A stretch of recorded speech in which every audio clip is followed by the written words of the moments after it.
इन्नल हम्दुलिल्लाह नहमदुहु व नस्तईनुहु व नस्तगफिरुह व नऊज़ु बिल्लाहि मिन शुरूरि अंफुसिना व मिन सय्यिआति अमालिना मन यहदिहिल्लाहु फला मुदिल्ल लहु व मन युद्लिलहु फला हादिय लहु व अशहदु अल्ला इलाहा इल्लल्लाह वहदहु ला शरीका लहु व अशहदु अन्न मुहम्मदन अब्दुहु व रसूलुहु या अय्युहल्लज़ीना आमनुत्तक़ुल्लाह हक़्क़ तुक़ातिही व ला तमूतुन्ना इल्ला व अंतुम मुस्लिमून या अय्युहन्नासुत्तक़ू रब्बकुमुल्लज़ी ख़लक़कुम मिन नफ्सिन वाहिदा व ख़लक़ मिन्हा ज़ौजहा व बस्स मिन्हुमा रिजालन कसीरन व निसा वत्तक़ुल्लाहल्लज़ी तसाअलून बिही वल अर्हाम इन्नल्लाहा काना अलैकुम रक़ीबा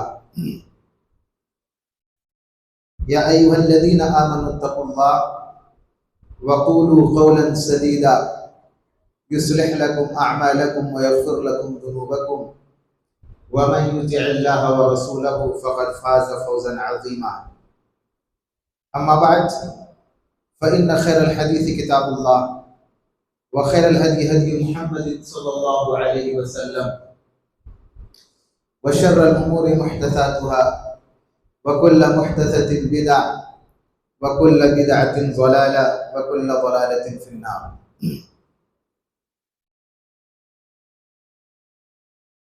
मुहतरम हाज़रीन,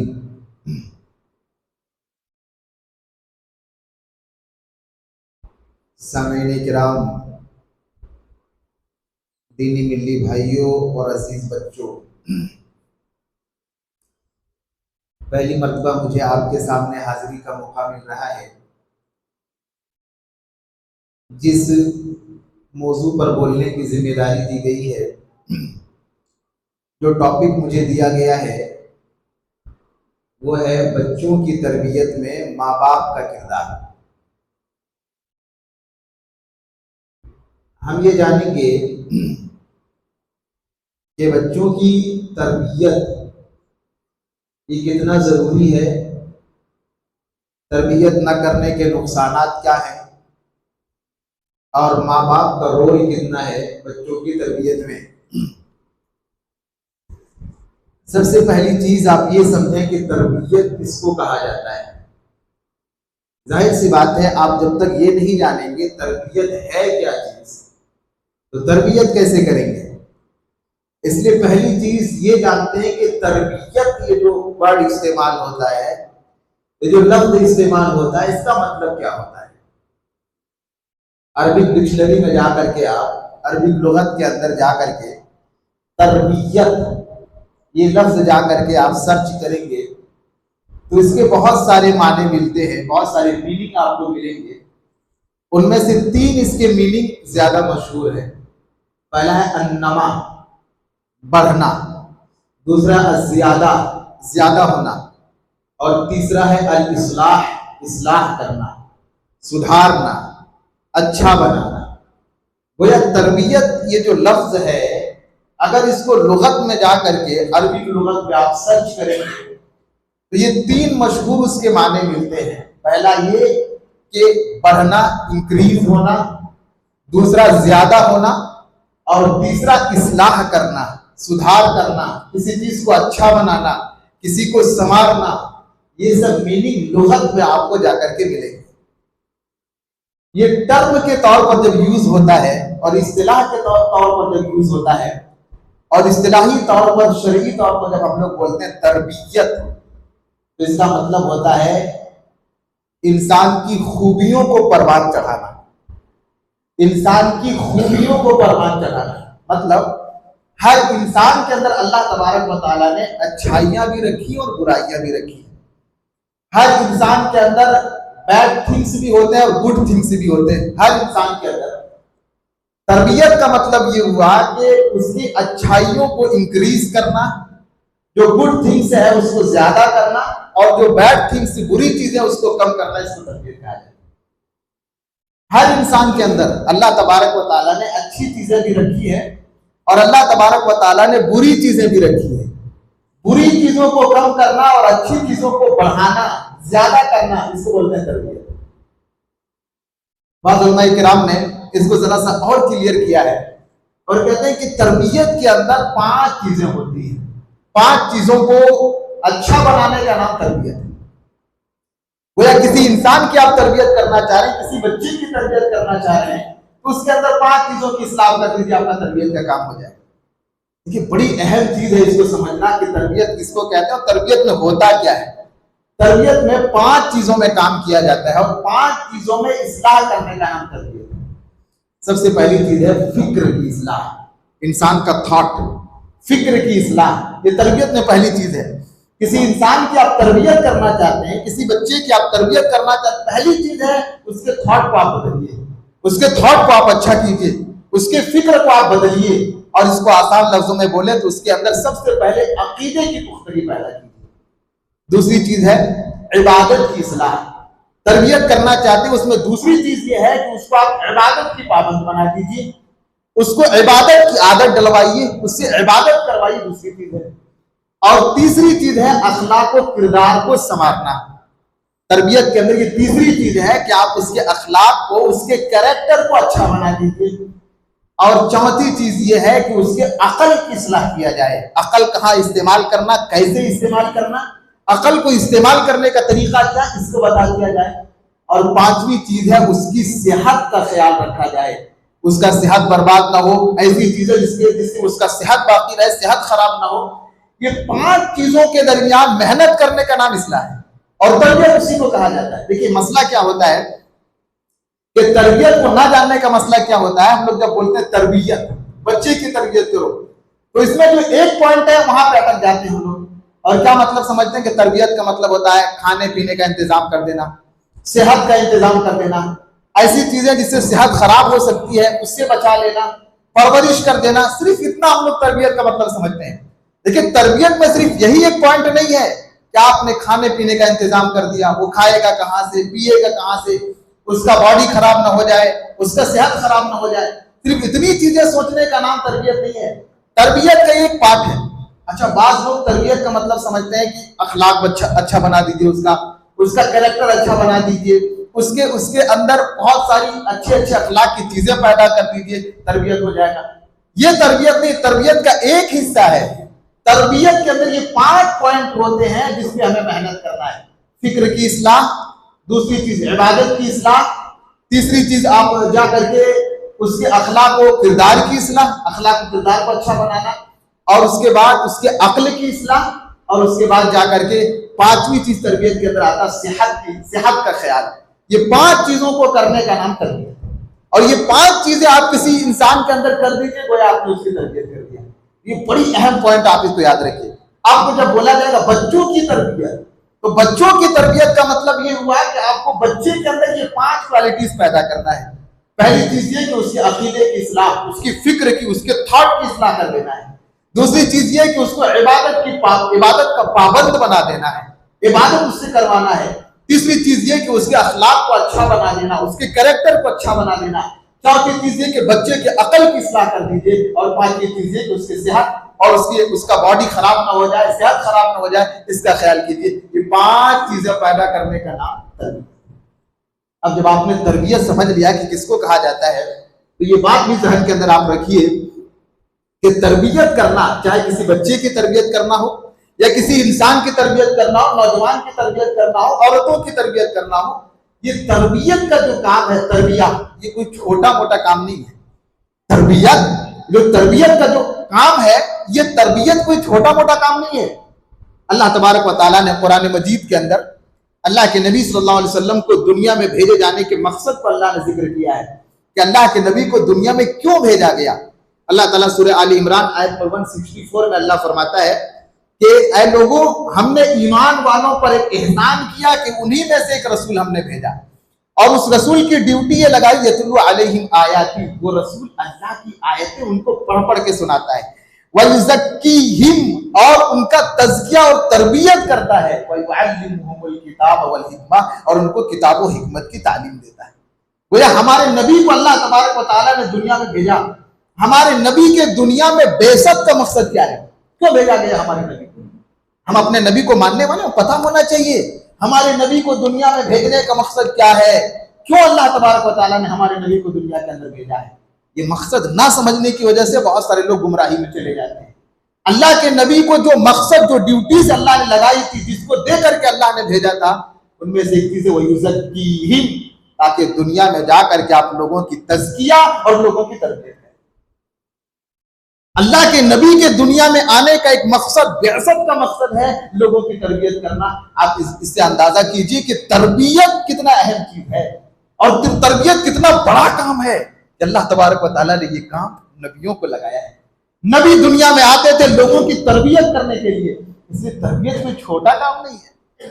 अब तरबियत और तरबियत कितना बड़ा काम है ये आपने समझा, तो एक तीसरी चीज आप समझते जाएं, वो ये औलाद हमारा है, मौजू है बच्चों की तरबियत, औलाद की तरबियत।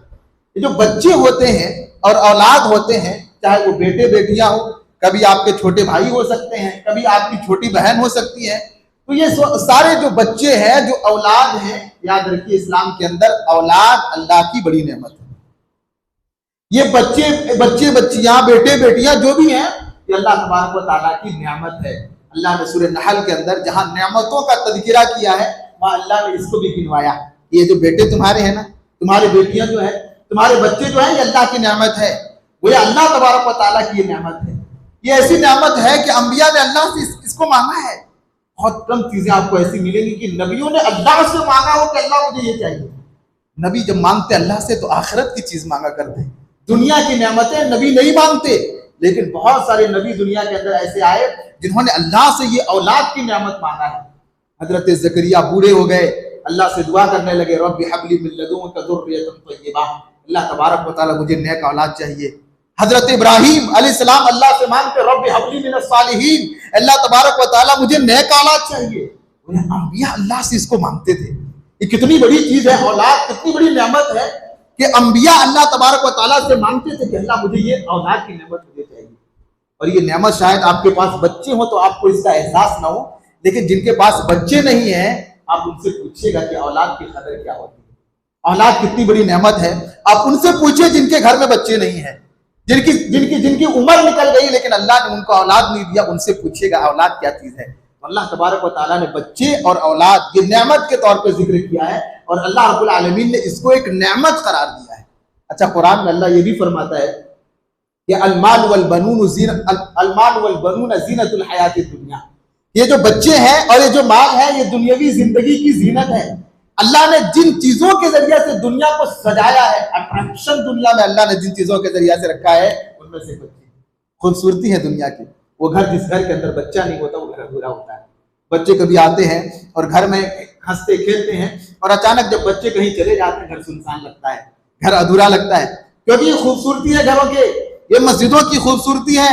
मस्जिदों में बच्चे आए, नमाज पढ़ने आए, तो ये मस्जिदों की खूबसूरती है। दुनिया की खूबसूरती अल्लाह तबारक व तआला ने बच्चों के जरिए से रखी है।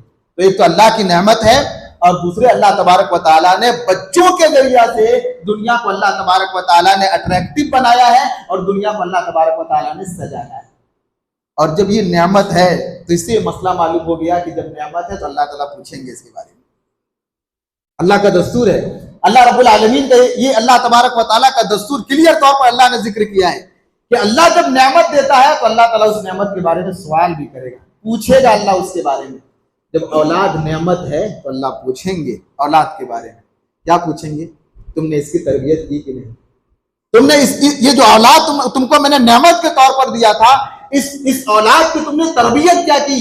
तुमने इस औलाद का ख्याल कितना किया? अल्लाह तबारक व तआला पूछेंगे नेमतों के बारे में। लतुसअलुन्ना यौमइज़िन अनिन नईम, जो भी नेमतें हैं अल्लाह तबारक व तआला जरूर सवाल करेगा और जरूर पूछने वाला अल्लाह तबारक।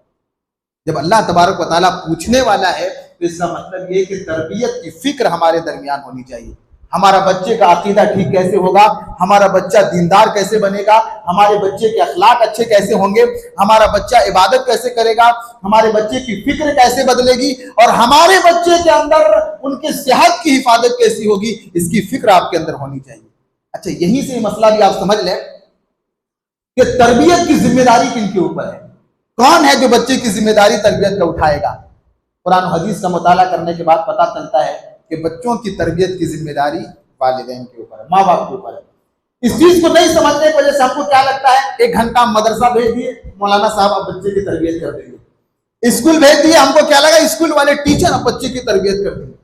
भाई तरबियत के जो मेन जिम्मेदार है, जिनके ऊपर ये काम करना जरूरी है, वो है वालिदैन।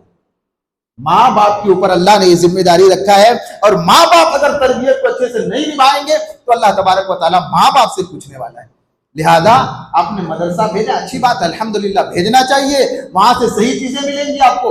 स्कूल आपने भेजा, अच्छी बात है, लेकिन उसके साथ साथ बड़ी जिम्मेदारी जिनके ऊपर बनती है माँ बाप, जो भी पेरेंट्स हैं, जो भी वालिदैन, उनकी जिम्मेदारी बनती है कि हमारे बच्चे के अंदर दीन कहां से आएगा, हमारा बच्चा अच्छे अखलाक वाला कैसे बनेगा, हमारा बच्चा दीनदार कैसे बनेगा, इसकी फिक्र करना माँ बाप के ऊपर जरूरी है।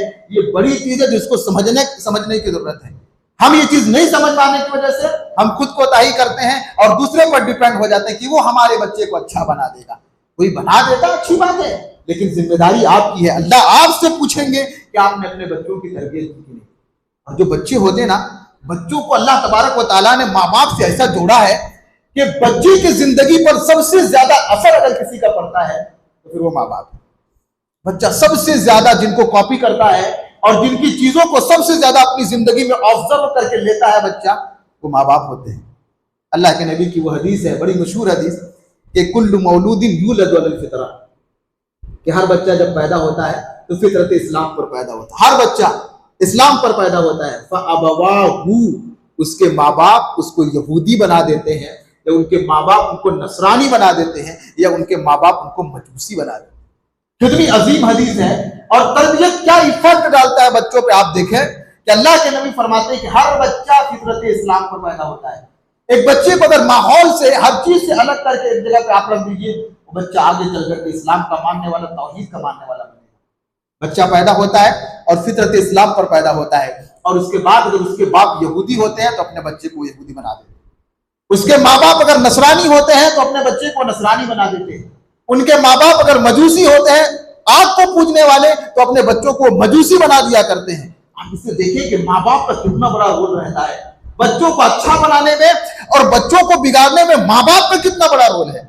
अल्लाह के नबी फरमा रहे, बच्चा इस्लाम वाला होता है, लेकिन माँ बाप जैसे होते हैं बच्चा उसी माहौल में ढल जाता है। इससे अब समझ में आता है कि माँ बाप बच्चे की जिंदगी में कितना वैल्यू रखते हैं और कितना अहम है। एक बच्चे की जिंदगी में माँ बाप की तरबियत का कितना बड़ा रोल है, आप इस हदीस से समझ सकते हैं।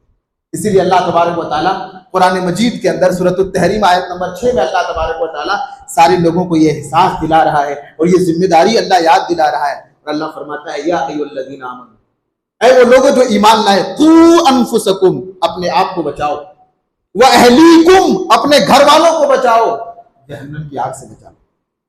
अल्लाह ने सब ईमान वालों को खिताब किया। और अब्दुल्ला बिन मसूद कहते हैं, जब अल्लाह बोले या अय्युहल्लज़ीना आमनू, तो ईमान वालों का कान खड़ा हो जाना चाहिए कि अल्लाह हमको पुकार रहे हैं। अटेंशन ईमान वाले के अंदर आ जानी चाहिए कि अल्लाह तबारक व तआला हमारा नाम लेकर के बोल रहे हैं। अल्लाह ईमान वालों को खिताब कर रहा है और कह रहा है, या अय्युहल्लज़ीना आमनू, ऐ ईमान वालों, कू अनफुसकुम, अपने आप को बचा लो और अपने घर वालों को बचा लो, जहन्नम की आग से बचा लो। अल्लाह ये हिसाब दिला रहे हैं। हज़रत अली रज़ी अल्लाह तआला अन्हु का कौल है, ऐ अल्लिमूहुम व अद्दिबूहुमुल खैरा, कैसे बचाएंगे अपने बच्चों को, अपने घर वालों को जहन्नम की आग से, यानी उसको आप तरबियत कीजिए, उनको दीन सिखलाइए, इसके जरिए से तुम अपने बच्चों को जहन्नम की आग से बचा लो। वही अल्लाह तबारक व तआला ने इस जिम्मेदारी को याद कराया है कि देखो ये जो जिम्मेदारी है, इसको अदा करने का तरीका यह है कि खुद भी अच्छा बनो, अपने बच्चों को नेक बनाओ, ताकि तुम अल्लाह रब्बुल आलमीन के जहन्नम की आग से बच सको। तो खुद भी बचाना है और अपने बच्चों को बचाना। कैसे बचाएंगे? हजरत अली कहते हैं, उनकी तरबियत करके, उनको दीन सिखा करके, उनको अकीदा सिखा करके, उनको इस्लाम सिखा करके, ऐसे अपने बच्चों को जहन्नम की आग से बचाना है। और क्या खूबसूरत अंदाज अल्लाह ने अपनाया है। और सिर्फ अल्लाह ने कहा आग से बचाओ। अगर आपका बच्चा दुनिया का कहीं आग जल रहा हो, आपका बच्चा जा रहा है उसमें कूदने के लिए, आप कैसे बचाएंगे उसको? एक बार बोल देंगे, ए बच्चे मत जाओ उसमें, मत कूदो, छोड़ देंगे? उसके बाद नहीं, आप दोबारा बोलेंगे, दोबारा फिर वो जाएगा आग की तरफ, दोबारा 3rd मर्तबा भी बोलेंगे, और तीसरी मर्तबा बोलने के बाद फिर वो जाएगा, फिर आप बोलेंगे, बार बार बोलेंगे, यहां तक कि दुनिया की आग अगर जल रही है, बच्चा आपका कूदने जा रहा है, एक सच्चा माँ बाप अगर होगा अपनी जान को जोखिम में डाल देगा, अपने आप को हलाक कर लेगा, लेकिन अपने बच्चे को कभी आग में कूदने नहीं देगा। अल्लाह वही अंदाज अपना रहा है कि देखो तरबियत का मामला एक बार का नहीं, तरबियत एक बार कह देने का नाम नहीं है। आप मौलाना क्या करें, मानते नहीं। हमने बोला था एक बार नहीं, बार बार आपको बोलना पड़ेगा। अपने बच्चों की तरबियत के लिए आपको अगर हलाक कर लेना पड़े अपने आप को, तो वो करना पड़ेगा, बेशुमार कुर्बानियां देनी पड़ेगी, तब जाकर के आपका बच्चा जहन्नम की आग से बचेगा।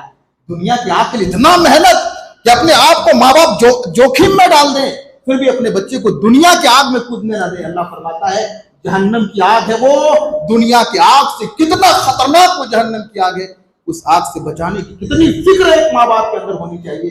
अल्लाह वो एक साथ दिला है और आगे डरा भी रहे हैं। वो जो जहन्नम की आग है कोई नॉर्मल आग नहीं है।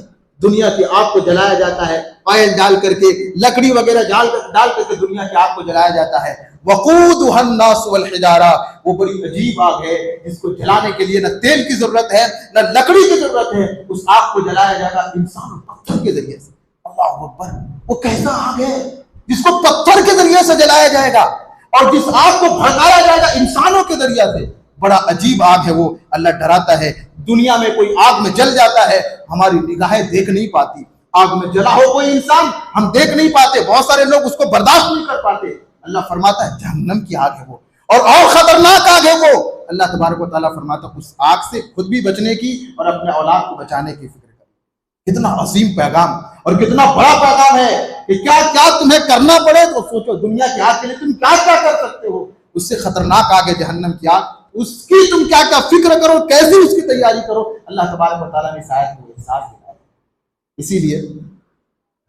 इसीलिए अल्लाह के नबी सल्लल्लाहु अलैहि वसल्लम की एक और हदीस है सही बुखारी और सही मुस्लिम के अंदर। अल्लाह के नबी सल्लल्लाहु अलैहि वसल्लम फरमाते हैं इस बात को जान लो, वर्रजुलु राइन, हर इंसान अपने घर का जिम्मेदार होता है। देखिए अल्लाह तबारक व तआला ने और उसके बाद अल्लाह के नबी एहसास दिला रहे हैं कि हर इंसान अपने घर का जिम्मेदार होता है और औरत अपने घर के, शौहर के घर और अपने बच्चों का जिम्मेदार होती है। फकुल्लुकुम राइन, तुम में से हर इंसान जिम्मेदार है और हर इंसान से उसकी जिम्मेदारी के बारे में पूछा जाए। ये बच्चों के जिम्मेदार माँ बाप हैं, पूरे घर का जिम्मेदार बाप और घर के अंदर की जिम्मेदार औरत, गोया माँ बाप दोनों जिम्मेदार हैं और दोनों से अल्लाह तबारक व तआला पूछेगा तुमने इस जिम्मेदारी को अदा किया कि नहीं। अल्लाह का सवाल होगा, ये जो जिम्मेदारी मैंने तुम्हारे सर के ऊपर रखी थी बच्चों की तरबियत का, अल्लाह रब्बुल आलमीन का सवाल होगा तुमने उस जिम्मेदारी को कितना निभाया और कितना फिक्र की। ये अल्लाह तबारक व तआला के यहाँ सवाल होगा। अगर तरबियत के मामले में हमने कोताही की और तरबियत के मामले को हमने हल्का समझ लिया, अल्लाह के यहाँ फंस जाएंगे। दुनिया में आपको जो भी पढ़ाना, एजुकेशन देना है अपने बच्चों को आप दीजिए, बड़ा बड़ा डिग्री आप दुनिया की जिंदगी में बच्चों को दीजिए, लेकिन दीन बच्चों को देना सबसे जरूरी है और सबसे अहम है कि आप अपने बच्चों को आप दीन सिखाइए।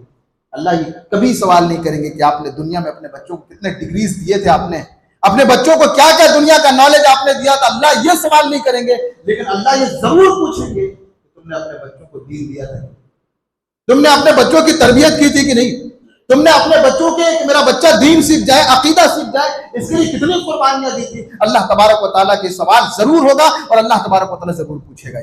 इसलिए हजरत इब्न उमर रज़ी अल्लाह तआला अन्हु कहा करते थे कि लोगों अद्दिब इब्नका, अपने बच्चों को तरबियत कर लो, फइन्नका मसऊलुन अन वलदिका, क्योंकि अल्लाह तआला तुम्हारे औलाद के बारे में पूछेगा।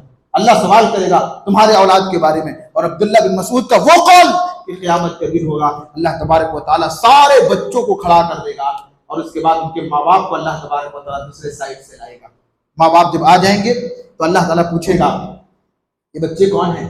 माँ बाप बताएंगे मेरे बच्चे हैं, ये मेरी बच्ची है, ये मेरा बेटा है, मैंने इसको ये किया था, मैंने उसको ये किया था, मैंने ये पढ़ाया था उनको, मेरा बेटा ऐसा था, मेरा बेटा वैसा था। वो बोलेगा ये मेरा बेटा है। अल्लाह का सवाल होगा ऐन अदबुल्लाह, इसकी तरबियत कहाँ है, कहाँ तुमने इसकी तरबियत किया था, मुझे ये बताओ। दुनिया में तुमने बहुत बना दिया, तुम्हारा बच्चा ये था, सब मान लिए, लेकिन अल्लाह का सवाल ये ऐन अदबुल्लाह, तुमने इसकी तरबियत की थी कि नहीं, दीन सिखाया था कि नहीं, बच्चा दीन सीखेगा कहाँ से, इसकी फिक्र की थी कि नहीं। अल्लाह तबारक व तआला के यहाँ ये सवाल होगा और ये अल्लाह तबारक व तआला पूछेगा। तरबियत का मतलब सिर्फ खिलाने पिलाने का इंतजाम कर दिया, बच्चों को पाल पोस करके बड़ा कर दिया, ये तरबियत है? नहीं, तरबियत में सबसे बड़ी चीज जो है वो है दीन। आपने दीन नहीं दिया, कोई आपने बच्चों की आपने तरबियत नहीं की है, आपने अपने बच्चों को दीन नहीं सिखाया है। इमाम अहमद बिन हम्बल का बड़ा मशहूर कौल है, एक इंसान अपने दीन का मोहताज और जरूरतमंद खाने पीने से ज्यादा है। जितना आपको खाने की जरूरत पड़ता है उससे ज्यादा आपको दीन की जरूरत है और दीनी तरबियत की जरूरत है।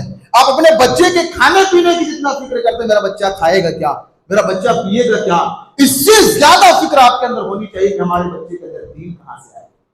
बच्चा कभी भूखा होता है, बच्चे को भूख नहीं लगती है तो माँ बाप परेशान हो जाते हैं डॉक्टर के पास कि मेरा बच्चा को देखो क्या हो गया, इनको भूख नहीं लग रही है, ये बच्चा खाना बहुत कम खा रहा है, कभी ये डॉक्टर के पास कभी उस डॉक्टर के पास। परेशान हो जाते हैं कि बच्चा मेरा खाना नहीं खा रहा, बहुत कम खाना खाता मेरा बच्चा। खाने से ज्यादा दीन की जरूरत है।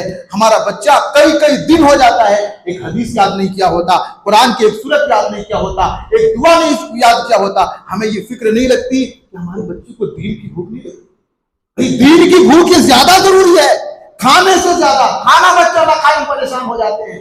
हमारा बच्चा दीन नहीं सीख रहा है और हमें कोई फर्क नहीं पड़ रहा। दुनिया में बच्चे को भूख न लगे, माँ बाप सब परेशान हो जाते हैं। बच्चा महीनों गुजर चुका होता है, उसके अंदर दीन की भूख नहीं आई है, महीनों गुजर चुका है, कुरान को उसने खोल करके नहीं देखा है और माँ बाप भी कोई फर्क नहीं पड़ रहा। बहुत खतरनाक बात है। तो अल्लाह तबारक व तआला इस आयत के अंदर, ये अल्लाह के नबी इस हदीस के अंदर ये एहसास दिला रहे हैं कि लोगों, हर इंसान जिम्मेदार हो और हर इंसान से अल्लाह तबारक व तआला पूछने वाला है। सबसे सवाल करेगा अल्लाह कि तुमने इनको दीन दिया था कि नहीं, इनके दीन के लिए तुमने मेहनत क्या क्या, कुर्बानी कैसे दी थी। अल्लाह तबारक व तआला सवाल करने वाला है।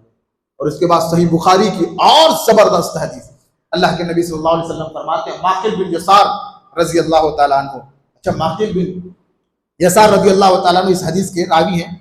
कहते हैं अल्लाह के नबी सल्लल्लाहु अलैहि वसल्लम ने फरमाया कि मा मिन अब्दिन, जब अल्लाह तबारक व तआला किसी बंदे को कोई जिम्मेदारी देता है, अल्लाह के बंदों में से किसी को जब अल्लाह तबारक व तआला कोई जिम्मेदारी देता है और उसके बाद वो जिम्मेदारी को सही से नहीं निभाता, वो जब मरता है वो धोखा करके मरता है। उनको माँ बाप को अल्लाह तबारक व तआला ने बच्चों की जिम्मेदारी दे दी, वो उसको सही से नहीं निभाया, मर गया। ऐसे फिक्र नहीं किया कहाँ से दीन आएगा, क्या आएगा, बच्चे नमाज पढ़ेंगे नहीं पढ़ेंगे, कुरान पढ़ेंगे नहीं पढ़ेंगे, अकीदा बच्चे ने सीखा नहीं सीखा, बच्चा मेरा जान रहा है कि नहीं, अल्लाह कौन है, रसूल कौन है, इस सब की जो फिक्र किए बिना और धोखा करते हुए मर गया। अल्लाह के नबी की हदीस है, इल्ला हर्रमल्लाहु अलैहि जन्नह, अल्लाह तबारक व तआला ने ऐसे इंसान पर जन्नत को हराम कर दिया। कितना सीरियस मामला है, देखिए ये कितना बड़ा मामला है। अगर कोई इंसान अल्लाह तबारक व तआला जिम्मेदारी उसको देता है, जिम्मेदार बनाता है, बच्चों की जिम्मेदारी क्यों ना हो, और वो जब मरता है, दुनिया छोड़ करके जाता है, इस हाल में वो जाता है कि वो उस जिम्मेदारी को सही से निभा नहीं रहा होता है, तरबियत की फिक्र किए बिना वो मर जाता है, इल्ला हर्रमल्लाहु अलैहि जन्नह, जन्नत को अल्लाह हराम कर देता है उसके। और सही बुखारी के एक दूसरा लफ्ज है, लम यरिह राइहतल जन्नह, जन्नत की खुशबू ऐसे इंसान को नहीं। जन्नत में दाना तो दूर की बात है, अरे जन्नत की वो खुशबू जिसके बारे में नबी की हदीस है कि 40 साल पहले से उसकी खुशबू महसूस की जाएगी, इतना दूर तक जन्नत की खुशबू जाएगी। लेकिन ये मामला इतना सीरियस मामला है कि वो इंसान को तरबियत का ख्याल नहीं करता, अपने बच्चों की फिक्र नहीं करता और बच्चों के साथ धोखा करते हुए मर जाता है। जन्नत में जाना दूर की बात है, जन्नत की खुशबू तक ऐसे बंदे को नहीं। ये चीजें हमें छोड़ने के लिए काफी नहीं क्या? ये तरबियत का मामला कितना बड़ा है, ये समझाने के लिए हदीसें काफी नहीं है क्या? ये हमें कपकपाने के लिए काफी नहीं है क्या? कितनी गफलत आप पाई जाती है बच्चों की तरबियत के मामले में, कितना गाफिल है हम तरबियत के मामले में। ज्यादा ज्यादा ये सोचते हैं कि बच्चा मदरसा जा करके कुरान पढ़ना सीख जाए और उसके बाद हम लोग समझते तरबियत हमने कर दी।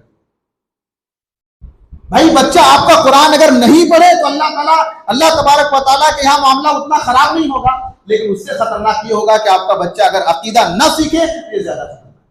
हम बच्चे से जाके मौलाना वो शेख बोलते, शेख ये बच्चा मेरा है, जरा इसको कुरान देख लीजिए, कुरान पढ़ना। भाई उससे बड़ा चीज है आप ये बोलिए कि शेख इस बच्चे को अकीदा बताइए। अकीदा, आपका बच्चा अकीदा नहीं सीख रहा है, कुरान नहीं भी सीखेगा तो अल्लाह तबारक व तआला अगर अकीदा ठीक है तो वो जन्नत में जा सकता है, लेकिन कुरान सीख करके अकीदा नहीं सीखा तो क्या बात। इतनी बड़ी तादाद हमारे बच्चों की है, मुसलमानों की बड़ी तादाद है बच्चों की। आप पूछिए हु इज अल्लाह, अल्लाह किसको कहते हैं? आप अल्लाह के बारे में बोलिए, शायद हमारा बच्चा जुबान खोल करके अल्लाह का इंट्रोडक्शन न करवा सके। ये हमने तरबियत अपने बच्चों का किया है। हमारे बच्चों से खड़े होकर के पूछ दिया जाए कि बच्चा खड़े हो जाओ और बताओ कौन है तुम्हारे नबी, अपने नबी के बारे में तुम क्या क्या जानते हो, 2-3 बातें बोल करके शायद हमारा बच्चा खामोश हो जाए। और दुनिया के किसी चीज के बारे में पूछ दीजिए, किसी खिलाड़ी के बारे में पूछ दीजिए, किसी एक्टर के बारे में पूछ दीजिए, हमारा बच्चा बहुत सारी चीजें बताएगा और बहुत सारी चीजें डिटेल्स बता ले जाएगा। ये हमारी तरबियत में गफलत और सुस्ती का ये हालत है मेरे भाई। लिहाजा ये बड़ी जिम्मेदारी है, इसमें गफलत करेंगे, इसमें सुस्ती करेंगे तो अल्लाह तबारक व तआला की हमारी पकड़ हो जाएगी। इसीलिए नबियों की जिंदगी को हम पढ़ते हैं तो नबियों को ये एहसास बहुत ज्यादा था कि मेरे बच्चे, उसकी तरबियत का एहसास बहुत ज्यादा था। हजरत इब्राहिम अलैहिस्सलाम तौहीद के इमाम है, तौहीद के इमाम है, बड़े बड़े नबी हजरत इब्राहिम। अल्लाह तबारक व तआला से दुआ करते हैं कि अल्लाह तबारक व तआला वजनुबनी व बनी अन नअबुदल असनाम, अल्लाह ताला मुझे भी बचाना और मेरे बेटों को अल्लाह ताला बुत परस्ती से बचा लेना। मेरे बच्चों के अंदर और मेरे बेटों के अंदर अकीदे की खराबी आ जाए, अल्लाह तबारक व तआला मेरे बच्चों को तो बचा लेना। इमाम है तौहीद के लिए पूरी दुनिया से लड़ गए हजरत इब्राहिम अलैहिस्सलाम। इतने मजबूत होने के बाद अल्लाह से दुआ कर रहे हैं कि अल्लाह तबारक व तआला मुझे भी बचाना कि मैं किसी शिर्क में चला जाऊं, और मेरे बच्चे और मेरे औलाद हैं, अल्लाह तबारक व तआला मेरे बच्चों को भी अल्लाह तबारक व तआला अकीदे की खराबी से बचाना। ये फिक्र सबसे बड़ी फिक्र, अगर एक सच्चे बाप है आप तो इस बात की फिक्र होनी चाहिए कि हमारे बच्चे के अंदर अकीदा आ जाए, मेरे बच्चे के अंदर मेरे मरने के बाद अकीदे की खराबी ना आ जाए। हजरत याकूब का वाकया है, सूरह बकरा के अंदर अल्लाह ने जिक्र किया है। हजरत याकूब के मरने का वक्त करीब आ गया, इंतकाल का वक्त करीब आ गया। अपने बेटों को जमा करते हैं और अपने बेटों को जमा करने के बाद पूछते हैं माज़ा ताबुदून मिन बादी, मेरे बाद तुम किस चीज की इबादत करोगे? अल्लाह अकबर। हम आखिरी टाइम में वसीयत, टेंशन इसका कि हमारा बच्चा अपनी जिंदगी कैसे गुजारेगा, उसकी फ्यूचर क्या होगा, जायदाद, माल, दौलत, ये सारी चीजों की वसीयत करके हम मरते हैं। ये देखो हजरत याकूब, इनको फिक्र है अपने बच्चों की। पूछते मेरे बच्चों, मैं मर जाऊंगा, मेरे मरने के बाद तुम्हारी इबादत किस चीज की होगी? जो तरबियत मैंने तुम्हें किया है अल्लाह की इबादत का, कहीं ऐसा ना हो कि इस मामले में तुम कमजोर पड़ जाओ। बच्चों ने कहा कि वालिद मोहतरम, आप हमारे बारे में टेंशन, हम अल्लाह के अलावा किसी की इबादत नहीं करेंगे। तो क्या करके हजरत याकूब को सुकून मिलता है। ये नबी थे, ये पैगंबर थे, और इतनी फिक्र अपने बच्चों की, नबी होकर के भी अल्लाह तबारक व तआला का ये डर कि कहीं ऐसा ना हो मेरे मरने के बाद मेरा बच्चा कोई गुमराही का शिकार हो जाए, अकीदे की खराबी उसके अंदर आए। हम फिक्र करते हैं दुनिया की बहुत सारी चीजें के बारे में कि मेरा बेटा बिजनेस क्या करेगा, कमाएगा क्या, दुनिया के एतबार से उसकी जिंदगी स्टैंड कैसे होगी, ये सारी चीजों की फिक्र है। लेकिन इस बात की फिक्र नहीं है कि हमारा बच्चा कब्र में जाएगा तो कब्र के सवाल का जवाब भी दे पाएगा। जब उनसे पूछेगा तुम्हारा अल्लाह कौन है, तुम्हारा रब कौन है, तुम्हारा दीन क्या है, हमारा बच्चा जवाब भी दे पाएगा कि उसकी फिक्र नहीं है। दुनिया की बहुत सारी चीजों की फिक्र है, लेकिन इस बात की फिक्र नहीं है तो जब अल्लाह के यहाँ हिसाब और किताब के लिए मेरा बेटा खड़ा होगा, अल्लाह के यहाँ हिसाब दे पाएगा। अल्लाह का अज़ाब, अल्लाह रब्बुल आलमीन की जहन्नम, इतनी खतरनाक जहन्नम, इस बात की फिक्र नहीं है कि बच्चा हमारा अल्लाह के अज़ाब से, अल्लाह के जहन्नम से बच पाएगा, इस बात की फिक्र नहीं। भाई दुनिया की 60 साल 70 साल जिंदगी को बेहतर बनाने के लिए इतनी मेहनत, और वो जिंदगी जो कभी खत्म होने वाली जिंदगी नहीं है, उसके लिए हमारे पास कोई तैयारी नहीं, कोई प्लानिंग नहीं। दुनिया में कितने सारे प्लानिंग करते हैं बच्चों के लिए, और कितनी सारी मेहनतें हम दुनिया में बच्चों के लिए करते हैं, उसका 1%, 5% भी हम दीन के लिए और उसके बाद वाली जिंदगी की फिक्र नहीं करते। बड़ी खतरनाक बात है। अल्लाह के नबी की जिंदगी को आप देखिए कि अल्लाह के नबी तरबियत के मामले में कितना सीरियस रहा करते थे। एक हदीस है सही बुखारी के अंदर, हजरत उमर बिन अबी सलमा इस हदीस के रावी हैं। कहते हैं ये 6-7 साल के ये बच्चा थे, 6-7 साल के थे, तो कहते हैं कि हम अल्लाह के नबी सल्लल्लाहु अलैहि वसल्लम की परवरिश में रहा करते थे। ये गुलाम है, छोटा बच्चा है, नाम है उमर बिन अबी सलमा। अल्लाह के नबी के अंडर में रहते हैं और अल्लाह के नबी सल्लल्लाहु अलैहि वसल्लम इनकी परवरिश की जिम्मेदारी अल्लाह के नबी लेते थे, या अल्लाह के नबी सल्लल्लाहु अलैहि वसल्लम इनकी देखभाल करते थे। कहते हैं कि कानत यदी ततीशु फी सहफा, ये जब खाना खाने के लिए आते थे ना तो इनके हाथ बर्तन में इधर उधर जाया करते थे। जाहिर सा बच्चा होता है, छोटा बच्चा है, यहाँ बैठा है, बहुत सारे खाने लगे, कभी दौड़ के उसको लेता है, कभी दौड़ करके वहां से उठा लेता है, कभी दौड़ करके उधर हाथ लगा, बच्चों की आदत है ये। तो उमर बिन अबी सलमा कहते हैं मेरी ये आदत थी कि जब खाने लगे रहते थे तो मैं कभी वहां हाथ ले जाता था, कभी इधर ले जाता था।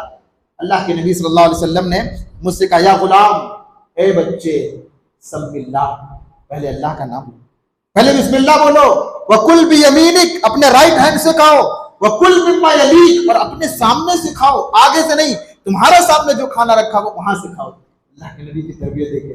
छोटा बच्चा, हम क्या बोलते हैं, छोटा है बड़ा होगा तो सीख जाएगा, छोटा है बड़ा होगा तो अकल आ जाएगा, और यही से गुमराही शुरू होता है। आप बच्चे के बारे में जहां ये सोचे कि बड़ा होकर के खुद सीख जाएगा, बच्चा वहीं से बिगड़ना स्टार्ट हो। अल्लाह के नबी ने ये नहीं सोचा कि अभी छोटा है, उनको समझ में नहीं आ रहा, यहाँ मांस उठा के खा रहा है, बड़ा होगा तो सीख जाएगा। अल्लाह के नबी ने समझाया उनको, और तरबियत अल्लाह के नबी ने किया कि देखो खाने का तरीका ये होता है, ऐसे खाया जाता है। और उसके बाद हदीस का आखिरी टुकड़ा है, कहते अल्लाह की कसम, नबी ने जो तरबियत मुझे कर दिया ना, इसकी अगस्त में जिंदगी भर कभी नहीं गया। ये बचपन की तरबियत का नतीजा है। कहा जाता है बचपन में अगर कोई चीज बता दी जाए तो वैसे है जैसे पत्थरों पे नक्श कर दिया जाए। कोई पत्थर है और इसके ऊपर आप नक्श कर दीजिए, कोई चीज आप लिख दीजिए, बरस गुजर जाते हैं, वो चीज कभी मिटती नहीं है। बचपन में कोई चीज आप सिखा दे जाएंगे, अपने बच्चों को बता देंगे, पूरी उम्र तक बच्चा उसको याद रखे। बचपन की जिंदगी को हम लोग उसमें नॉर्मल तरबियत का मामला आपको लगता है अकल आ जाने के बाद 10 साल 12 साल के बाद शुरू होता है और वहीं से मामला खराब हो जाता है। छोटे में बच्चों को बताएं, जब बच्चे का जहन खाली होता तभी बताने की जरूरत है, और उस वक्त बताएंगे ये बातें बहुत दिनों तक असर करती है, बहुत दिनों तक याद रखते हैं। और दुआएं कोई आप याद करा दे बचपन में, तो बुढ़ापे तक उनको याद रहता है कि मेरे अब्बू ने, मेरे दादा ने दुआ मुझे याद कराई थी। तो अल्लाह के नबी ये इसलिए नहीं छोड़ दिए कि छोटा बच्चा है, अल्लाह के नबी उनको प्रॉपर समझाया कि देखो ऐसा नहीं करते, और उसका असर ये हुआ कहते पूरी जिंदगी मेरी गुजर गई लेकिन कभी मैं इसके आगे नहीं। सही बुखारी की एक और हदीस है, अल्लाह के नबी के नवासे हैं हजरत हसन रजी अल्लाह ताला अन्हु। नबी तरबियत कैसे करते थे जरा आप देखें, और तरबियत का अंदाज क्या होता था अल्लाह के नबी का आप देखें। सही बुखारी की रिवायत है, हजरत हसन रजी अल्लाह ताला अन्हु के बारे में आता है, अबू हुरैरा रज़ी अल्लाह ताला अन्हु इस हदीस के रावी हैं, कहते अखद अल हसन इब्न अली, हजरत अली के बेटे हसन ने तमरतम मिन तमरात सदका, सदका के खजूरों में से एक खजूर उठाया और उठा करके अपने मुंह के अंदर डाल दिया। अल्लाह के नबी बैठे, नवासे उनके हसन बैठे हैं, सदके के बहुत सारे खजूर रखे हुए हैं, उनमें से एक खजूर उठाए हजरत हसन और अपना मुंह के अंदर डाल दिया। अल्लाह के नबी ने देखा और उसके बाद तखिल तखिल, अल्लाह के नबी ने कहा जल्दी उसको निकालो बाहर, जल्दी उसको निकालो बाहर। और अल्लाह के नबी ने अपनी उंगली को डाल करके और उसके बाद वो खजूर अल्लाह के नबी ने निकाल दिया। और उसके बाद कहा अमाशऊर था, मेरे बेटे तुम नहीं जानते कि सदका हमारे ऊपर हराम है, हम सदका नहीं खाते, ये हराम खाना है। अल्लाह के नबी ने उनको समझाया, ये तरबियत होता है। अल्लाह के नबी ने नहीं छोड़ा, बच्चा है चलो, बच्चा क्या खा रहा, कहां से क्या हो रहा, हमें इसकी फिक्र नहीं होती। तरबियत का अंदाज देखिए, छोटा बच्चा है, हदीस का अल्फाज 5 साल के थे वो, अल्लाह के नबी उनको समझा रहे हैं कि हराम है हमारे लिए, इसको देखा हलाल और हराम समझा रहे हैं। हमको लगता है कि हलाल और हराम पर टॉपिक बहुत बात में छिड़ा जाता है। छोटे बच्चों को आप समझाइए क्या हमारे लिए हलाल है, क्या हमारे लिए हराम है। बच्चा जा रहा है और जा करके अपनी क्लास में जाता है, कभी किसी का पेंसिल उठा करके ले आया, कभी किसी का बॉटल उठा करके लाया, आप उनको समझाइए ये हमारे लिए दुरुस्त नहीं, जाके वापस करो, ये तरीका होता है। और ऐसे तरबियत की जाती है, आप उसको इग्नोर करते जाएंगे, ये मामला बहुत आगे बढ़ जाता है और मामला बहुत खराब आगे चल करके हो जाता है। खलीफा मामून रशीद को वाकया, एक बच्चे को लाया गया, एक नौजवान को लाया गया, और लाने के बाद उसने चोरी किया था, हुक्म ये हुआ कि उसके हाथ को काट दिया।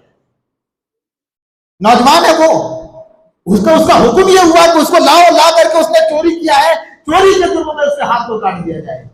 जब ये लाया गया उनको, तो उस नौजवान ने कहा कि देखो मेरा हाथ काटने से पहले मेरे माँ बाप का हाथ काट दो। ये अजीब बदतमीज लड़का है, ये अजीब बदतमीज नौजवान है, बोल रहा है कि मेरा हाथ काटने से पहले मेरे माँ बाप का हाथ काट दो। कहा इसलिए कि मैं सबसे पहले जब अंडा चोरी करके लाया था उस वक्त मेरी माँ ने मेरी तारीफ की थी, बच्चा मेरा बड़ा हो गया, अगर उस वक्त मेरी माँ मुझे डांट देती ये हराम है नहीं करना ऐसा, तो मैं आज इतना बड़ा चोरी नहीं करता और मेरा हाथ नहीं कटता, इसलिए मुझसे पहले मेरे माँ बाप के हाथ को काटा। ये तरबियत होता है। अगर बच्चे को छोटे में अगर आपने समझाया कि ये दुरुस्त नहीं है, तो जिंदगी भर इस चीज को याद रखेगा और किसी का सामान उठाने से पहले वो 1000 बार सोचेगा, और उठा करके भी अगर कभी लाएगा तो ले जा करके वापस करेगा। उसको समझाना है क्या हलाल है क्या हराम। अल्लाह के नबी समझा रहे, 5 साल के हैं, उनको बता रहे ये हराम है, इसको नहीं खाते, ये हमारे लिए दुरुस्त नहीं है, ये हमारे लिए मना है, हम नबी के घर वाले हैं, हमारे ऊपर सदका हराम है, हम सदका नहीं खाते। अल्लाह के नबी ने तरबियत ऐसे समझाया, ऐसे समझाया जाता है। अल्लाह के नबी सल्लल्लाहु अलैहि वसल्लम के सहाबा का जब दौर आया तो सहाबा किराम ने तरबियत की क्या क्या मिसाल और क्या क्या नमूने पेश किए और कैसी कुर्बानियां तरबियत के लिए। पढ़िए आप सहाबा की जिंदगी को, अल्लाह के नबी की जिंदगी कैसे अपने बच्चों के लोगों ने तरबियत किया है। सही बुखारी की रिवायत है, हजरत जाबिर बिन अब्दुल्लाह रज़ी अल्लाह तआला अन्हु एक गज़वा से वापस आ रहे हैं और वापसी पर जब वापस मुड़ते हैं तो उनका सवारी जो है बहुत सुस्त चल रहा होता है। इसमें सवार होकर के वो आए थे, वो सवारी उनका बहुत धीरे धीरे धीरे चल रहा था। अल्लाह के नबी पीछे से आए, पूछे जाबिर क्या बात है? अल्लाह के नबी मेरा ये सवारी है और ये बहुत बीमार है, चल नहीं पाया है। तो अल्लाह के नबी के हाथ में एक लकड़ी था, अल्लाह के नबी ने कुछ दुआ की और उसके बाद लकड़ी से मारा उसको। उसके बाद कहते हैं हजरत जाबिर वो सवारी बहुत तेज चलने लगी। अल्लाह के नबी का मौजज़ा था, अब लकड़ी से किसी जानवर को मारेंगे तो उसकी बीमारी ठीक नहीं हो जाएगी, लेकिन ये हमारे नबी का मौजज़ा था। अल्लाह के नबी ने अपने डंडे से मारा सवारी को। हजरत जाबिर कहते हैं मेरी सवारी बहुत तेज चलने लगी, और जब बहुत तेज चलने लगी तो सारे लोगों में कहते मैं सबसे आगे जाने लगा, सबसे आगे में पहुंच गया और बार बार आगे जा रहा था। अल्लाह के नबी ने पूछा जाबिर क्या बात है, बड़ी जल्दी घर जाने की, बहुत तेजी के साथ घर जाने, क्या मामला है? अल्लाह के नबी मेरी नई नई अभी शादी हुई। अच्छा, शादी की मुबारकबादी अल्लाह के नबी ने दी। अच्छा, ये भी सोचने वाली बात है नबी की दौर की शादियां कितनी सिंपल हुआ करती। हज़रत जाबिर एक सहाबी नबी के साथ रहने वाले, शादी हो गई उनकी, अल्लाह के नबी को खबर नहीं हुआ। आज कोई समाज में बड़ा आदमी है, आपने शादी में उनको दावत नहीं दिया, पूरा लड़ाई झगड़ा दुश्मनी सब स्टार्ट हो जाता है। अल्लाह के नबी ने कहा कि तुमने शादी करी, मुझे दावत नहीं दी? अल्लाह के नबी ने मुबारकबादी दी और पूछा बिक्रम सय्यबा, तुम्हारी लड़की से शादी किए या उम्र दराज एज वाली औरत से शादी किए जो तलाक वाली है, या फिर जिसके शौहर इंतकाल, ऐसी औरत से शादी किए? तो कहा अल्लाह के नबी मैंने उम्र दराज औरत से मैंने शादी कर ली, एक ऐसी औरत जिनको तलाक या उनके शौहर इंतकाल कर गए थे, जिनको सय्यबा बोलते हैं। अल्लाह के नबी ऐसी औरत से मैंने शादी की। अल्लाह के नबी का सवाल, तुम्हारी लड़की से क्यों नहीं की? तुम्हारी लड़की से तुमने शादी क्यों नहीं की? उसके बाद हज़रत जाबिर का जवाब, और उसके बाद तरबियत में कुर्बानी कैसे दी जाती है। कि अल्लाह के नबी तुवफ़िया अबी, मेरे अब्बू जो हैं वो जंग उहुद में शहीद हो गए, और मेरे अब्बू ने मेरे छोटी छोटी बहनों को छोड़ करके वो इस दुनिया से चले गए। उन बहनों की तरबियत की जिम्मेदारी मेरी है। अगर मैं कुंवारी लड़की से शादी कर लेता, वो भी उन्हीं के एज का, मैं अगर शादी करके ले आता उनकी तरबियत नहीं हो पाती। मैंने एक्सपीरियंस वाली ज्यादा उम्र वाली औरत से शादी इसलिए किया है ताकि अल्लाह के नबी मेरी बहनों की तरबियत हो सके, मेरे बहनों का जरा वो ख्याल करके उनको तरबियत कर दे। इसलिए मैंने ज्यादा उम्र वाली औरत से मैंने शादी की है ताकि उनके पास तजुर्बा होगा, उनके पास एक्सपीरियंस होगा, और वो आकर के हमारी बहनों को तरबियत कर दे। कौन आदमी नहीं होता, कौन नौजवान नहीं होता जिनके अंदर कुंवारी लड़की से शादी करने का जज्बा नहीं होता। सब चाहते हैं जब मेरी शादी हो तो कुंवारी लड़की से शादी हो, कोई नहीं चाहता किसी बूढ़ी औरत से जाकर के वो शादी कर ले। लेकिन तरबियत का मामला इतना सीरियस मामला, हज़रत जाबिर रज़ियल्लाहु ताला अन्हु अपनी ख्वाहिश को कुर्बान कर रहे हैं। क्यों? ताकि मेरे बहनों की तरबियत हो। ये कुर्बानी मांगता है तब जाकर के तरबियत होती है। आज टाइम नहीं दे पाते हम औलाद के लिए, फिक्र ही नहीं है हमारा कि हमारा बच्चा मदरसा जा रहा है कि नहीं, मदरसा में क्या पढ़ के आ रहा है, कौन सी दुआ याद की है उसने, कौन सा सूरा उसने, या कोई फिक्र नहीं है। हम टाइम ही नहीं दे पा रहे। जब तक तरबियत के मामले में आप कुर्बानी नहीं देंगे, कभी वक्त की कुर्बानी देना पड़ेगा, कभी टाइम की कुर्बानी देना पड़ेगा, कभी माल की कुर्बानी देना पड़ेगा, कभी जिस्म की कुर्बानी देना पड़ेगा, तब जाकर के तरबियत का मामला होता है। हज़रत जाबिर ने इतनी बड़ी कुर्बानी दी, अपनी जिंदगी की सबसे बड़ी ख्वाहिश कुंवारी लड़की से शादी करने की ख्वाहिश को कुर्बान कर दे, इसलिए ताकि मेरी छोटी छोटी बहनों की तरबियत। और क्या सहाबाए किराम ने और नबी के दौर की माओ ने अपने बच्चों की क्या तरबियत की और कैसे उनको बहादुर बनाए। सही बुखारी की एक और रिवायत आप सुनते जाएं। बदर का मौका है, जंग बदर का मौका है, इस्लामी तारीख का पहला बैटल हो रहा है और एक अजीम मुसलमानों में जोश और जज्बा मौजूद है। सहाबाए किराम तैयारी कर रहे हैं, अब्दुर्रहमान इब्न औफ तैयारी कर रहे हैं जंग में निकलने की, और तैयारी के बीच में अब्दुर्रहमान इब्न औफ इकलौते सहाबी रसूल जिनके पीछे अल्लाह के नबी ने नमाज पढ़ी है।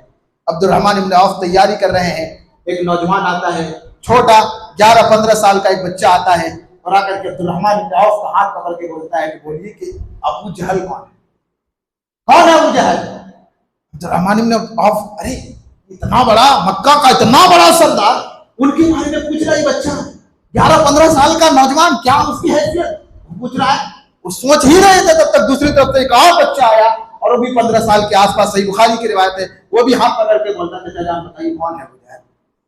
अब्दुर्रहमान इब्न औफ शॉक में कि ये बच्चे और वो अबू जहल जिनके बारे में अल्लाह के नबी की हदीस है, फिरऔन हाज़िही उम्मा, इस उम्मत का फिरऔन अगर कोई है तो अबू जहल है। ये दोनों बच्चे आकर के पूछ रहे हैं जरा बताएं अबू जहल है कौन, किनको कहते हैं अबू जहल?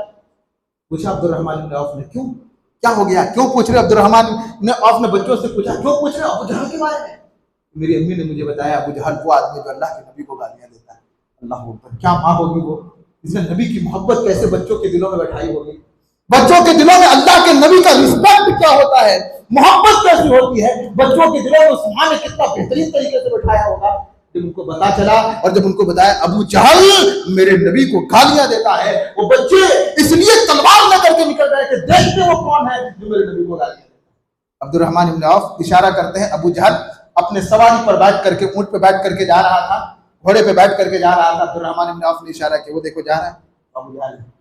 दोनों दौड़ गए, इतनी तेज दौड़े, कहते हैं अब्दुर्रहमान इब्न औफ कि पूरा रास्ता धूल से हट गया, पूरा रास्ता धूल से भर गया। और जब धूल छटा तो मैंने देखा वो दोनों बच्चों ने अबू जहल को उसके घोड़े से नीचे उतार कर उसके गर्दन को काट दिया। अल्लाह, मक्का का सबसे बड़ा सरदार है वो, मक्का का सबसे बड़ा बहादुर माना जाता है वो, इस्लाम और मुसलमानों का सबसे बड़ा दुश्मन है वो, जिसने अल्लाह के नबी और मुसलमानों को पास सताया। उनको दो छोटे छोटे बच्चों ने उसको कत्ल कर दिया। कौन सी चीज थी जिसने उन बच्चों के अंदर हिम्मत और बहादुरी का एक पहाड़ उनको बना दिया था? वो कौन सी चीज थी जिसने उन छोटे छोटे बच्चों को इतनी हिम्मत और बहादुरी दी कि वक्त के फिरौन को उन लोगों ने अपने तलवारों से कत्ल कर दिया? कौन सा जज्बा था? वो जज्बा, वो हिम्मत, वो निडरपन, वो सारी चीजें, वो प्रेम कहां से उनके अंदर आया था? उनकी माँ ने उनको सिखाया था, उनकी माँ ने उनकी तरबियत की थी, और उनकी माँ ने नबी की मोहब्बत उनके दिलों में बैठाया था, जिसका नतीजा वक्त के फिरौन को इन छोटे बच्चों ने कत्ल कर दिया। और आखिरी सांसें जब उसकी जा रही थी तो उसने कहा भी था, मुझे गम इस बात का नहीं कि मैं मर गया, मैं मर रहा हूं, मुझे गम इस बात का नहीं, गम इस बात का है मक्का का बड़ा सरदार, उसको दो छोटे बच्चों ने मार दिया है। ये बच्चे जो 11-15 साल के बच्चे, इन बच्चों ने मुझे मार दिया, गम मुझे इस बात का। अल्लाह, ऐसी तरबियत उस वक्त की माओ ने किया था, ऐसी तरबियत अपने बच्चों की उस वक्त की माओ ने किया था कि बच्चा 15 साल का बच्चा, हम लोग उसको छोटा मानते हैं, हम लोग समझते हैं कि अकल के एतबार से बहुत कमजोर है, लेकिन उनको हिम्मत, बहादुरी और जोश और जज्बे का एक पहाड़ उन माओ ने बना दिया था। ये तरबियत ही का नतीजा था। ऐसे बेशुमार वाकयात आपको मिल जाएंगे उन माओ ने अपने बच्चों की तरबियत कैसे किया। मुबारक एक नाम आता है, जब ताबईन की और सलफ की सीरत आप पढ़ेंगे, एक नाम आता है मुबारक, उनके बेटे हैं अब्दुल्ला बिन मुबारक, और उनके बारे में अता बिन अबी रबाह का कौल है कि एक आलिम ऐसा जिसके अंदर हर तरह का क्वालिटी अगर देखना हो तो अब्दुल्ला बिन मुबारक को देख लीजिए। हाफिज भी हैं, हदीस के हाफिज भी हैं, बड़े आलिम भी हैं, और उसके साथ साथ तकवा वाले, ज़ुहद वाले भी हैं। हर क्वालिटी अगर ढूंढना हो किसी के अंदर, कि हर एतबार से जो पेश हो, अगर ये देखना हो ऐसा आलिम ढूंढना हो तो अब्दुल्ला बिन मुबारक को देखिए। अब्दुल्ला बिन मुबारक इतने बड़े आलिम हैं, उनके अबू थे मुबारक, मजदूरी किया करते थे, एक बाग के अंदर वो मजदूरी किया करते थे, और मजदूरी करते करते एक बाग था पूरा सेब वगैरह का, पूरा अनार वगैरह का बागीचा था, उनके अंडर में दे दिया गया था कि आप इसकी देखभाल कीजिए। एक बार मालिक आया और मालिक ने कहा कि जरा मीठा एक अनार लेकर के आओ, मीठा जो मीठा है उसको लेकर के आओ। ठीक है, उसके बाद तोड़ करके ला करके दे दिए उसको। जब उसको खाए तो बहुत ज्यादा कड़वा था, वो एकदम तीखा बेकार था। वो नाराज हो गया कि भाई मैंने तुमको कहा मीठा लेकर के, क्या तुम लेकर के आओ, उसका टेस्ट तो बेकार है। फिर गए, उसके बाद दोबारा लेकर गया, वो भी बेकार। फिर वो नाराज हुए, इतना सालों साल तुम यहाँ काम कर रहे हो, तुमको अभी तक ये नहीं पता कि कौन मीठा है कौन तीता, दूसरा लेकर के आओ। तो तीसरी मरतबा गए और जाकर के लेकर के आया, वो भी बहुत बेकार, उसका टेस्ट भी बहुत बेकार। आखिर में मालिक बहुत गुस्से में आ गया, ऑनर गुस्से में आ गया कि सालों साल तुम यहाँ का काम कर रहे हो और यहाँ की चीजों की देखभाल कर रहे हो, और तुमको पता नहीं कौन मीठा है कौन कड़वा है कौन खट्टा है, ये तुम्हें नहीं पता, तुम कैसी खिदमत कर रहे हो बाग का। उसने जो जुमला कहा था वो ये कि आपने मुझे सिर्फ बाग की हिफाजत की जिम्मेदारी दी थी, आपने ये नहीं कहा था कि तुम इसमें से खा भी सकते हो। अल्लाह, आपने नहीं कहा था, और आपकी इजाजत के बगैर अगर वो टुकड़ा खा लेता मेरे लिए हराम होता, और मैं उस चीज को खाना मैं पसंद नहीं करता, और ये चीज मुझे पसंद नहीं है कि कोई हराम का लुकमा मेरे पेट के अंदर जाए और उसका असर मेरे बच्चों पर हो। बाप इतना नेक, और बाप के अंदर हलाल और हराम की ये फिक्र, तो लाजमी नतीजा है कि बेटा फिर पैदा होगा तो फिर वो अब्दुल्ला बिन मुबारक जैसे बच्चे पैदा। आज हमारा मसला ये कि हम चाहते हैं हमारा बच्चा इस्माइल जैसा बच्चा पैदा हो, जो हर बात अपने माँ बाप का माने। लेकिन सवाल ये है, इस्माइल जैसा बेटा चाहिए इब्राहिम को बन करके दिखाना पड़ेगा ना आपको, यूसुफ जैसा बच्चा आपको चाहिए तो याकूब बन करके दिखाना पड़ेगा आपको। आप चाहते हैं कि हम जैसे चाहे जिंदगी गुजारें और बच्चा मेरा पूरा शरीर पुरनैक बन करके आए, ऐसा नहीं होता। जैसे बीज बोएंगे और जैसे तरबियत करेंगे वैसे बच्चा आपका बनेगा। लिहाजा अपने बच्चे को अच्छा बनना देखना चाहते हैं तो उसके लिए मेहनत इस बात पे करनी है कि आप अपने आप को अच्छा बनाएं। बच्चा कॉपी करता है आपको, बच्चा अपने अपने अपने अपना रोल मॉडल अपने माँ बाप को मानता है। कभी बाप की कोई चीज को एक्टिंग करता है, कभी माँ की कोई चीज को एक्टिंग करता है और कॉपी करके उन चीजों को सीखने की कोशिश करता है। आप नेक बन जाएंगे, उसका असर आपके बच्चों पे आएगा, आपका बच्चा भी नेक हो जाएगा। आप कितना भी बोलेंगे चलो नमाज पढ़ने, चलो नमाज पढ़ने, आप नहीं पढ़ेंगे नहीं जाएगा वो। लेकिन आप खुद नमाज पढ़ने जाएंगे ना तो बच्चा खुद भी जाएगा, पीछे पीछे आपका मस्जिद में जाके नमाज पढ़ेगा। आप अपनी जिंदगी में दीन का वैल्यू लेकर के चलेंगे, दीन कितना अहम चीज है, आपको अपने बच्चे को बताना नहीं पड़ेगा कि दीन कितना अहम चीज है, वो खुद से सीखेगा। वो अकीदा कितना बड़ा चीज है, आप अपनी जिंदगी में लेकर के चलेंगे, आपका बच्चा सीख करके जाएगा। उनको बताने की जरूरत, वो समझेगा कि इल्म और अकीदा कितना बड़ा चीज है। अपने बच्चों को जैसा आप देखना चाहते हैं अपने आप को वैसा बना करके रखिए। अपनी सुधार आप नहीं करेंगे तो बच्चे आपके नेक और बच्चे आपके अच्छे नहीं हो सकते हैं। लिहाजा मेरे भाइयों, कहने का मतलब यह है और खुलासा के तौर पर यह है कि तरबियत औलाद, औलाद की तरबियत ये हमारी बड़ी जिम्मेदारी है। आज का दौर आप देख रहे हैं फितनों का दौर है। कदम कदम पर ऐसे लोग मिलते हैं जो हमारे बच्चों को बिगाड़ने के लिए तैयार हैं। बड़ी एक साजिश भी चल रही है हमारे बच्चों को बिगाड़ने की, हमारे नस्लों को बिगाड़ने की। बहुत सारे बच्चे ऐसे हैं जो गैरों के साथ भाग रहे हैं, बहुत सारी बच्चियां ऐसी हैं जो गैरों के साथ भाग रही हैं। कॉलेज में पढ़ने वाले हमारे बच्चे, बेशुमार ऐसे बच्चे हैं जो नॉन मुस्लिम के साथ रिलेशन में है और बेशुमार गुनाह को अंजाम दे रहे हैं। ये जो नस्लों की बर्बादी आई हुई है उसके जिम्मेदार हम हैं, उसके जिम्मेदार, क्योंकि हमने बच्चों की दीनी तालीम और तरबियत नहीं किया, हमने अपने बच्चों को दीन नहीं सिखाया। और जब बच्चा बिना दीन सीखे हुए कॉलेजों में जाता है तो फिर वो गुनाह का फर्क नहीं कर पाता, वो अकीदे की फर्क नहीं कर पाता, वो दीन की फर्क नहीं कर पाता। कोई उसको लालच देता है थोड़ा सा, वो उसके साथ भाग जाता है। बेशुमार ऐसे वाकयात आपको मिलेंगे, हमारी बच्चियां भाग करके गैरों के साथ जाकर के शादियां कर रही हैं और गैरों के साथ अपने रिश्ते को जाकर के निभा रही है। ये बड़ी खतरनाक बात है। इन सारी चीजों पर अगर कंट्रोल करना है, इन चीजों को रोकना है, मेरी आपकी सबकी जिम्मेदारी है कि अपने बच्चों को दीन से आप जोड़िए, अकीदे से जोड़िए और अकीदा इतना कूद करके दिमाग में भर दीजिए कि दुनिया का कोई इंसान आकर के हमारे बच्चे को कभी लालच दे, कभी डराए, कभी धमकाए, हमारा बच्चा अकीदा में इतना मजबूत हो कि अकीदे के मामले में कभी वो कंप्रोमाइज न करे और दुनिया के सारे तूफानों का, सारे फितनों का मुकाबला कर ले, लेकिन अपने दीन के मामले में कभी सौदा न करे। इतना स्ट्रांग बनाने की जरूरत है। और ये सारी चीजें उस वक्त आएंगी जब आपके अंदर फिक्र पैदा होगा अपने बच्चों की तरबियत को लेकर के। लिहाजा हमारा ये प्रोग्राम और ये मैसेज है और बड़ा मैसेज है कि बच्चों की तरबियत हमारी बड़ी जिम्मेदारी है। आज के दौर में ये तो और बड़ी जिम्मेदारी बन जाती है। लिहाजा अपने बच्चों को दीन से जोड़िए, अकीदे से जोड़िए, उनको तौहीद से जोड़िए। बहुत अफसोस का मसला है, अपने बच्चों को देखिए कि हमारा बच्चा, हमारी नस्लें आज दीन से कितनी दूर हो रही हैं। बात इस पर की जाती है कि नौजवान हमारे दीन से दूर क्यों हो रहे हैं, लेकिन उसकी मेन बुनियादी वजह है कि हमने बच्चे को दीन नहीं दिया, वही बड़ा हो रहा है तो दीन से दूर हो रहा है। जिम्मेदार उसके हम हैं। लिहाजा एक तो अपनी इसमें फिक्र है कि हम अगर नहीं करेंगे तरबियत अल्लाह हमसे पूछेगा, अल्लाह के यहाँ सवाल होगा।